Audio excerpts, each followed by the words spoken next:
back of the rim. Got it! On the slam! Oh, here's a Curry way downtown. Oh, what a shot from Curry! A high-energy forward with great length, a 7'3" wingspan to be exact, and a solid all-around skill set. Tremendous defensive ability, utilizing his huge wingspan to guard both the perimeter and the post effectively. Those were a few of the excerpts used to describe Pascal Siakam coming out of New Mexico State, and by the time this video is released, he might have proved to be an integral part to the Toronto Raptors' first championship in franchise history and only his third professional season.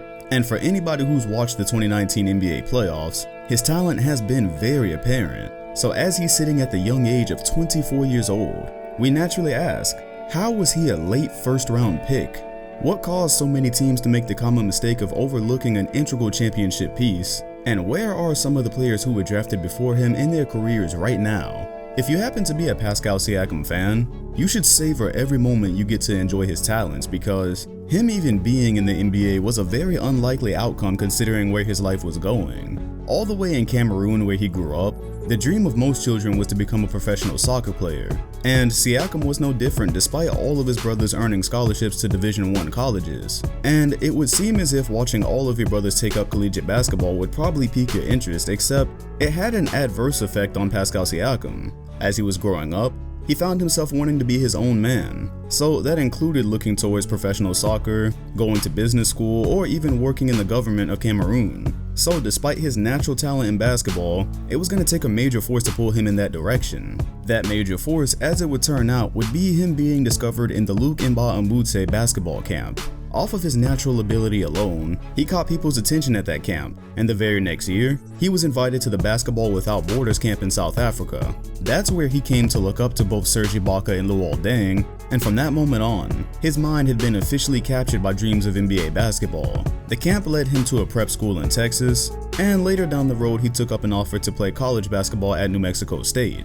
That's also where he would go on to turn tragedy into triumph.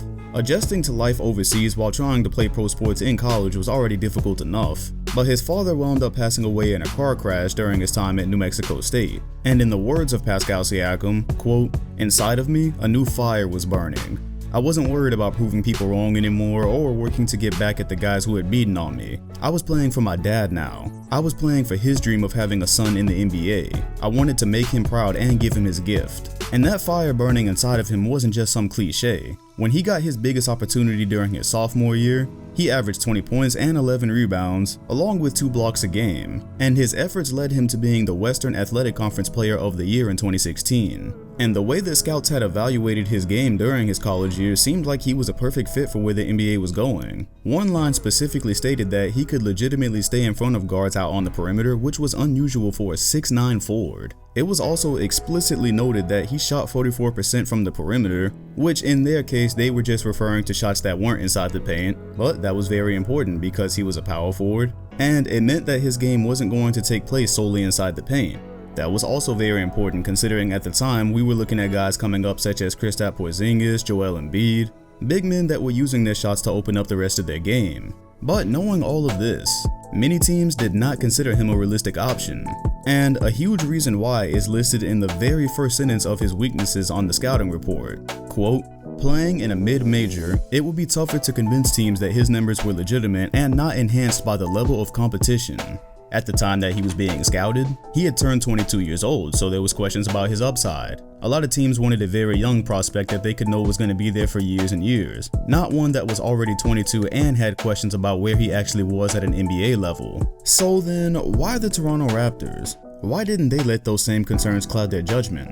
Well, the first part is that they had both the 9th and the 27th pick in that year's draft, so they had some margin for error. They could pick who they really wanted at the higher spot and then gamble a little bit towards the end of that first round. But this second part shows just how much little details make a huge difference. Siakam says that he worked out for so many teams that it really just seemed to blend together. Yet, his workout with the Toronto Raptors stuck out because of how it went down. He says that he came into that workout pumped because he heard there were other top prospects there, including Jakob Poeltl. And his plan was simple. He was going to treat them as if they were his old teammates that used to trash talk him. Except, as he walked onto the court, a coach notified him that those top prospects were doing solo workouts and that Pascal Siakam was going to be working out with another group. He went on to say that the frustration from that event caused him to dominate the other workout he participated in. Quote, "I've never had energy like that before.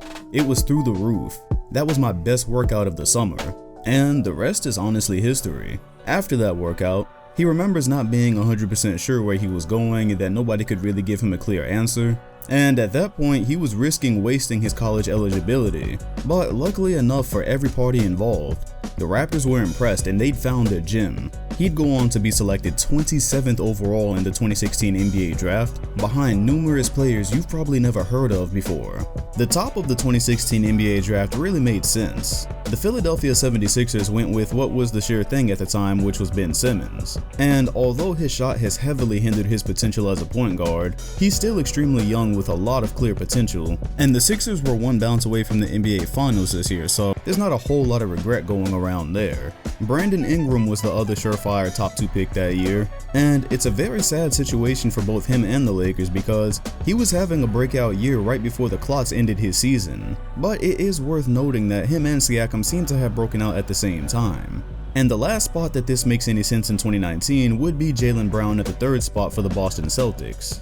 At an extremely young age, he showed in 2018 that in the correct role, he could wind up being a contributing piece to a contending team. But then we slide down to number 4 where things immediately get hazy. This is where the Phoenix Suns, who 3 years later are still in the NBA lottery, selected Dragan Bender, who was a 7'1" power forward, and Siakam has shown literally all of the development they were hoping Bender would show. Not in playstyle, but in just raw development. Because while Siakam in his 3rd year is teetering on the line of an all-star, Bender averages 5 points and 4 rebounds, which is not a whole lot higher than he averaged in his rookie season in 2017. And that just goes to show how much of an inexact science the draft is, because clearly they were looking for a power forward that year, and the star power forward happened to come at pick 27 and not number 4. And after Bender, it gets very ugly. In between picks number 5 and 26, there are only 2 players that anybody would maybe rather have than Pascal Siakam, and still not really. Those names are Jamal Murray and Caris LeVert. Every other name is an entire tier below Pascal Siakam, and for some of these franchises, that really hurts. Take the Sacramento Kings for example, who have appeared in every one of these draft videos picking the wrong guy. They selected power forward Marcus Chris at the 8th spot and didn't even keep him. They traded him to the Phoenix Suns of all people for another big man who was a center this time, who is no longer in the NBA. He lasted exactly 2 seasons. That means the Phoenix Suns actually selected 2 power forwards in the 2016 NBA draft and struck out on both. Oddly enough, at number 9, the Toronto Raptors selected Jakob Poeltl and traded him in that deal for Kawhi Leonard, who is now paired with Pascal Siakam and may be going on to win an NBA championship next week. And as was stated earlier, Jakob Poeltl was a huge reason that Pascal Siakam caught the eye of the Toronto Raptors, so it's just funny how life works sometimes. The Orlando Magic's power forward was Domantas Sabonis, and they traded him in that deal for Serge Ibaka, who also wound up on the Raptors. What makes this worse for the Magic is that Siakam says Orlando was one of the last places he worked out. Whether he meant he actually worked out for the Magic or there was just a workout that took place here, that part was unclear, but either way, the Magic clearly missed a gem. Denver went with Juan Hernangomez, and Boston, who was notorious for stashing like a million draft picks at one time, they actually looked over Siakam 3 times in this draft. Jaylen Brown at 3, Yabusele at 16, and then Ante Zizic at 23. Given the way that the Celtics and Pascal Siakam were developing at the time, it is likely that Siakam would have just found himself as trade bait anyways. But in case you were wondering, yes, I am incredibly salty. The 76ers also missed him 3 times. They took Ben Simmons at the 1st pick, which even in hindsight still makes sense. But then, at number 24 and at 26, right before Siakam went, they selected Furkan Korkmaz and Timothy Luwawu. I could have very possibly just butchered both of those names because I've never heard them. Luwawu has already played for 3 different teams, and Furkan appeared in 48 games for the 76ers this year. Come to think of it, I actually do know who this guy is. He started to get some minutes throughout the season for the 76ers, and maybe with some more opportunity he'll be decent. Either way, neither looks to have the impact that Pascal Siakam has had, and everything considered, I really think the Sixers would have loved to have had Siakam fighting for them this year. So as a final look at this draft, here are some names that went before Siakam that you really may have never heard. Bryce Johnson, Malachi Richardson, DeAndre Bembry, Henry Ellison, Wade Baldwin, And that about does it. Everybody else you've probably at least heard of. You probably heard about the second coming of Giannis, which was Thon Maker. Milwaukee selected him at number 10, but considering that Giannis now occupies that 4th spot, it's highly unlikely Siakam would have ever gotten the opportunity there. So as far as Pascal, I hadn't really found anywhere to say this yet, but watching him this year throughout the playoffs and the NBA Finals, it sounds like a really funny comparison,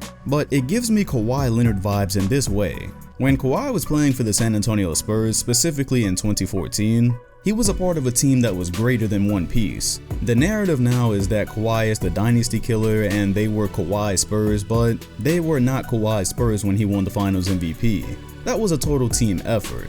He was a very young player who played amazing at an amazing time, and the reason Siakam gives me those vibes is because he's still a very young player who could very well wind up an NBA champion here soon, and he's nowhere near as good as he's going to get. At least that's what all early indications say. Well, that's exactly where Kawhi Leonard was in 2013 and 2014.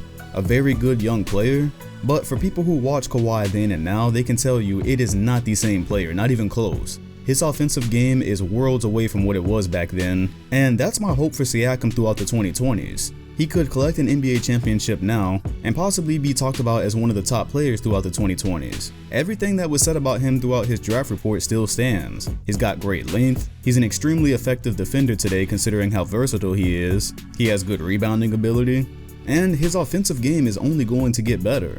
He's already went from a 14% 3-point shooter in his rookie year to 37% this season. So unless he pulls a Draymond Green and acquires the backpack shot, we should see continued improvement. A highly athletic power forward that can play both sides of the floor and can play inside and out, those are the perfect ingredients of a modern day superstar. It's all there for the taking, and regardless of what happens, as of right now, Siakam would probably go no lower than number 3 in a 2016 redraft. So to those of you that have a team picking in the late 20s or the mid 20s in about 11 days, keep your hopes up. You never really know where the real top 3 pick in the draft is hiding.